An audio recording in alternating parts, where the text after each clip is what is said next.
Satreskrim Polres Pidi Aceh telah mengambil sampel makanan yang diduga penyebab keracunan puluhan siswa-siswi Madrasah Sanawiyah Teku Cikdaya Cutiro pada Rabu 24 Juli 2024. Kasat Reskrim Polres Pidi AKP Dedi Miswar mengatakan pihaknya juga telah memintai keterangan kepada penjual makanan di kantin sekolah.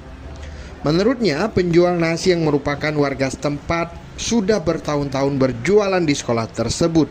Namun baru kali ini terjadi peristiwa yang menghebohkan semua pihak. Langkah kita tadi sudah kita ambil sampelnya BB nasi, yaitu nasi goreng, dan juga ada makanan yang keluar dari para siswa-siswi ini sudah kita bawa ke lab sambil kita menunggu hasil dari Labkesda Provinsi Aceh. Ini mereka memang tidak sarapan di rumah.